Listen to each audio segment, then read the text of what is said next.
કે અત્યારે ભગવાન સાકાર છે, નિરાકાર છે, ધર્મમાં તમે માનો છો કે નથી માનતા, આ જ્યારે વાત અને આ જ્યારે ડિસ્કશન યુવાઓ વચ્ચે થતી હોય છે ને, ત્યારે એ લોકો અત્યારે એક નવું સ્ટેટમેન્ટ આપતા હોય છે, ટ્રેન્ડ બની ગયો છે કે I am not a religious but I am a spiritual, આવું કહેતા હોય છે. તો આ જે બે વર્ડ છે, રિલિજન અને સ્પિરિચ્યુઆલિટી, તો આ બંને વચ્ચેનો તફાવત શું છે? આપણા ઉભા કરેલા ભેદભાવો છે. Religion and spirituality can not be separated. Okay. ધર્મ એ એક સિસ્ટમ છે, પણ એ સિસ્ટમનો પ્રાણ સ્પિરિચ્યુઆલિટી છે. કોઈ પણ શરીર પ્રાણ વિના ટકી ન શકે. જો સ્પિરિચ્યુઆલિટી વિના રિલિજન હોય તેને રિલિજન જ ન કહેવાય. પ્રાણ વિનાનું શરીર એ મળદું જ કહેવાય. એમ spirituality is a core soul of religion. સમજવા જેવી બાબત એ છે કે આપણને પશ્ચિમની દુનિયાના લોકોએ આ શબ્દો આપ્યા. આપણે ત્યાં ધર્મ અને અધ્યાત્મ બે એક જ હતા. પશ્ચિમની દુનિયામાં ઓર્ગેનાઇઝડ રિલિજિયન એટલે કે જેમાં એક હાયરાર્કી હોય, પદ્ધતિ હોય, સૌથી ઉપર એક વ્યક્તિ બેઠા છે, એના પછી બીજા બેઠા છે, એના ઉપર ત્રીજા બેઠા છે, એક હાયરાર્કી જેમ કોર્પોરેટ કલ્ચરમાં હોય છે, જેમ સંસ્થાકીય બંધારણોમાં હોય છે, એને એ લોકોએ ઓર્ગેનાઇઝડ રિલિજન એમ વ્યાખ્યા કરીને એને રિલિજન કહી દીધો. અને આધ્યાત્મિકતા એ માત્ર બિલીફ થઈ, તમારી શ્રદ્ધા, તમે માનો મનથી જે પણ માનો. એક ભગવાનમાં હું માનું છું, પણ હું કોઈ સિસ્ટમમાં માનતો નથી.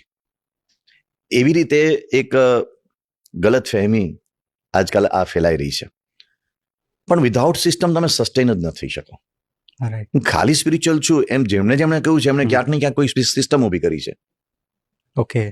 ઉદાહરણ તરીકે એક સમયે ભગવાન બુદ્ધે મૂર્તિ પૂજાની જરૂર નથી, સર્વમ શૂન્યમ શૂન્યમ સર્વમ ક્ષણિકમ ક્ષણિકમ એમ કહીને એક અલગ વિચાર આપ્યો. પરંતુ આપ જુઓ છો આજે દુનિયામાં સૌથી મોટામાં મોટી મૂર્તિઓ બુદ્ધની છે. દુનિયામાં સૌથી કિંમતીમાં કિંમતી મૂર્તિ બુદ્ધની છે. અચ્છા. દુનિયામાં સૌથી મોટી સંખ્યામાં મૂર્તિઓ કોઈની હોય તો એ બુદ્ધની છે. ક્રિસ્ટલ બુદ્ધા થાઈલેન્ડમાં છે, એની કિંમત આંકી શકે એવો આ પૃથ્વી પર કોઈ જીવતો નથી, એટલી કોસ્ટલી એ છે. દુનિયાની સૌથી ઊંચામાં ઊંચી કોઈ રિલિજિયસ લીડરની મૂર્તિ હોય તો શાંઘાઈ પાસે ચાઇનામાં વુક્સી કરીને જગ્યા છે, બુદ્ધની ઊભી મૂર્તિ છે. એ કમ્યુનિસ્ટ કન્ટ્રી છે, પણ બુદ્ધની ઊંચામાં ઊંચી મૂર્તિ ત્યાં છે. ચેંગડુ છે, બુદ્ધની ઊંચામાં ઊંચી પથ્થરમાંથી કંડારેલી મૂર્તિઓ છે. અફઘાનિસ્તાનમાં બામિયાનમાં બુદ્ધની ઊંચામાં ઊંચી મૂર્તિઓ છે. તો હું કહેવાય જતો તો સિસ્ટમ રિલિજન. એક વખત ના પાડવામાં આવી કે નો રિલિજન ઇઝ રિક્વાયર્ડ. એમણે પોતે જ ના પાડી હતી. એમણે જ કહ્યું સર્વમ શૂન્યમ શૂન્યમ. પણ જુઓ નથી ચાલતું એના વિના. એટલે જે લોકો એમ કહે છે કે હું ખાલી સ્પિરિચ્યુઆલિટીમાં માનતો, એ સસ્ટેન જ ન થઈ શકે.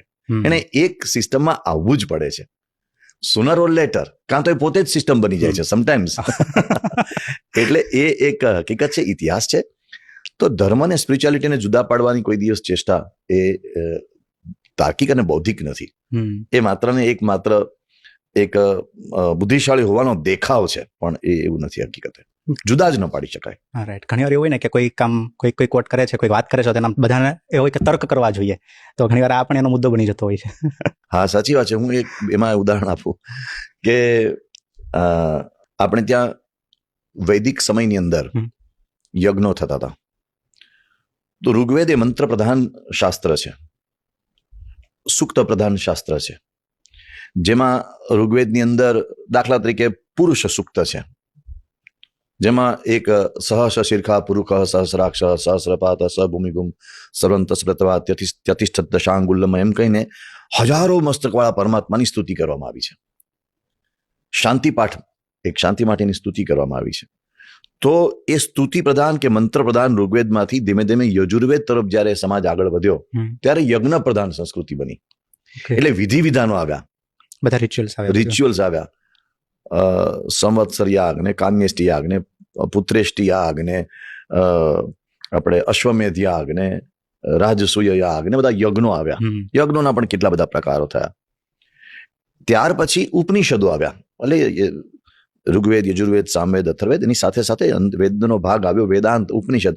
ઉપનિષદમાં માત્ર ને માત્ર આત્મચિંતનની વાતો, પરમાત્મા ચિંતનની વાતો, જગત વિશેના વિચારો છે કે જગત સાચું ખોટું એ બધા વિચારો છે. હવે you can not separate Rigveda and Upanishad, you can not separate Yajurveda and Upanishad, you can not separate Samaveda and Upanishad. બધા એકબીજાના એક સાથે સંકળાયેલા ભાગો છે. હવે એ ઉપનિષદ એટલે સ્પિરિચ્યુઆલિટી, અને તમે ઋગ્વેદ યજુર્વેદ સામવેદ કહો તો કે રિલિજન. હવે આ એના જેવું છે. એટલે એને તમે કઈ રીતે અલગ પાડી શકો? કેવી રીતે પાડી શકાય? તો ઉપનિષદમાં નર્યું આત્મચિંતન છે. તમે કઠોપનિષદ, નચિકેતા અને યમના સંવાદો ગાંધીનગરમાં વોટર શોના માધ્યમથી આપણે પ્રસ્તુત કરવાનો એક પ્રયાસ કર્યો છે. ઉપનિષદ પહેલું એટલે ઈશ ઉપનિષદ છે. એમાં ઈશ ઉપનિષદ એ 18 જ મંત્રનો છે. It is one of the smallest Upanishads. આમ તો 108 ઉપનિષદની વાત કરે છે, પણ 10 ઉપનિષદ મુખ્ય ગણાય છે. એ 10માં પણ ઈશ ઉપનિષદ, ઈશોપનિષદ કે છે, એ નાનામાં નાનું ઉપનિષદ છે. એના પછી બીજું માંડુક્ય ઉપનિષદ ને મુંડક ઉપનિષદ, એ બધા 10 ઉપનિષદો છે બધા. પણ નાનામાં નાનું માત્ર 18 મંત્રનો ઉપનિષદ છે. તો મહાત્મા ગાંધીજી એવું કહેતા કે આખી ભારતીય સંસ્કૃતિ નાશ પામી જાય, બધા ધર્મના બધા જે વિભાગ અંગો બધું જ નાશ પામી જાય, બધા જ શાસ્ત્રો નાશ પામી જાય, કંઈ જ ન બચે. પણ માત્ર ઈશ ઉપનિષદનો જે પહેલો મંત્ર છે, ઈશાવાસ્યમિદમ સર્વમ યત્કિંચ જગત્યામ જગત તેન ત્યક્તેન ભુંજીતા મા ગ્રદઃ કસ્યસ્વિત ધર્મ. આ પહેલો મંત્ર બચશે ને તો એમાંથી આખો હિન્દુ ધર્મ પાછો ઉભો થશે. આ એની તાકાત છે. હવે એ હિન્દુ ધર્મ, આ પહેલા મંત્રમાં સ્પિરિચ્યુઆલિટી આવી ગઈ, રિલિજન આવી ગયો, નીતિ નિયમો, આમાં નીતિ નિયમો છે, આમાં ચિંતન પણ છે, પરમાત્મા ચિંતન પણ છે. તો આ એક આપણી એક મહાન પરંપરા છે કે જ્યાં અધ્યાત્મ અને ધર્મ બેને ક્યારેય જુદા પડી શકાયા નથી. રાઈટ. સ્પિરિચ્યુઆલિટીની આપણે વાત કરી, પણ અત્યારે કહેવાય ને કે યુથમાં અત્યારે સોશિયલ મીડિયા અને ડિસ્ટ્રેક્શન, આપણે એક શબ્દ કહીએ તો બધું ડિસ્ટ્રેક્શન છે. સોશિયલ મીડિયા સિવાય બી ઘણી બધી વસ્તુ છે. તો આનો જે સમય ચાલી રહ્યો છે, તો આમાં યુથને સ્પિરિચ્યુઆલિટી સાથે કનેક્ટ થવું હોય તો એ કઈ રીતે થઈ શકે? જો આ એક એવો વિષય છે કે કોઈ એમ કે મારે હવાનો અનુભવ કરવો છે, તો હું શું કરી શકું? તો હવા તો ચારે બાજુ છે, બધે જ છે, પણ હવાને અનુભવવા માટે તમારે પંખો જોઈએ. હાથ પંખો જો હોય તો હાથ પંખો, અને ઉપર જોઈએ તો સીલિંગ ફેન જોઈએ તો સીલિંગ ફેન, કાંક બ્રીઝ, પવનની લહેરખીઓ કંઈક જોઈએ. તો સ્પિરિચ્યુઆલિટીનો અનુભવ કરવા માટે તમારે કોઈ સિસ્ટમ આવવું પડે, એટલે કે તમારે કોઈક ગુરુ સ્વીકારવા પડે. તમે કોઈ એક પંથને માનો, બીજા પંથને માનો, એક ફિલોસોફીમાં માનો, બીજી ફિલોસોફીમાં માનો, આ ઈષ્ટદેવ માનો, આ ઈષ્ટદેવને માનો, એ તમારી વ્યક્તિગત માન્યતા જે હોય તે, પણ કોઈ એક જગ્યાએ તમારે કનેક્ટ થવું પડે. યોગી કૃષ્ણ પ્રેમ બહુ જ મોટા ભારતના મિસ્ટિક યોગી થઈ ગયા. એકચ્યુઅલી એ તો બ્રિટિશ હતા અને પછી ભારતમાં આવીને સંન્યાસી થયા અને યોગી કૃષ્ણ પ્રેમ નામ ધારણ કર્યું. એના અને બહુ જ મોટા બંગાળી લેખક દિલીપ કુમાર રોયના અદ્ભુત પત્રો અને એ બે વચ્ચેના સંવાદો અદ્ભુત છે. એમાં યોગી કૃષ્ણ પ્રેમ દિલીપ કુમાર રોયને આ તમારો જે પ્રશ્ન છે એનો જવાબ આપે છે. ગુરુ, સાચા આધ્યાત્મિક ગુરુ સિવાય તમને ક્યારેય ભગવાનમાં પ્રેમ થઈ જ ન શકે. એટલે તમારે એક સિસ્ટમમાં આવવું પડે. કોઈને પણ આધ્યાત્મિકતા તરફ જવું છે તો એને એક સાચા સંત, સાચા ગુરુ, સાચી પરંપરા, એનો ક્યાંક એક એની ઓથ લેવી જ પડે છે.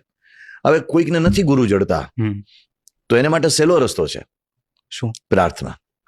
તમે એમને એમ ભગવાનને પ્રાર્થના કરો, એમને એમ કે મને ક્યાંક સાચા ગુરુ મળે, મને ક્યાંક સાચા એવા માર્ગદર્શક મળે.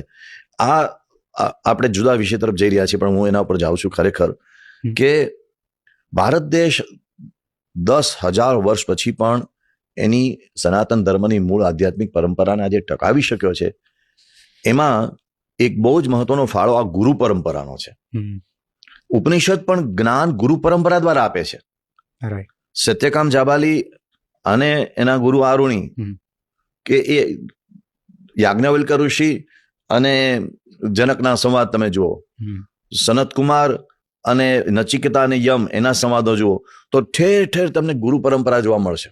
ગુરુ દ્વારા આપણે ક્યાં વાત કરીએ છીએ? આપણે તો આ એક એવા વાતાવરણમાં છીએ કે આપણે ત્યાં ગુરુ પરંપરા કોઈ નવો શબ્દ નથી. પણ તમે ગ્રીસની અંદર જુઓ, ત્યાંય ગુરુ પરંપરા હતી.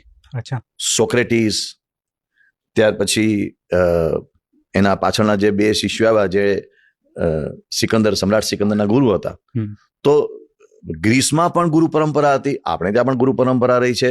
અને ઘણી બધી એવી બધી બાબતો, એવી બધી સંસ્કૃતિઓમાં આપણને ગુરુ પરંપરામાં જોવા મળે છે કે જ્યાં ગુરુ દ્વારા શિષ્યને સહજતાથી આધ્યાત્મિકતાનો બોધ પ્રાપ્ત થાય છે. એટલે કદાચ ગુરુ નથી મળ્યા તો તમે મનોમન ભગવાનને પ્રાર્થના કરો, સાચા ગુરુ પ્રાપ્ત થશે. ઓકે,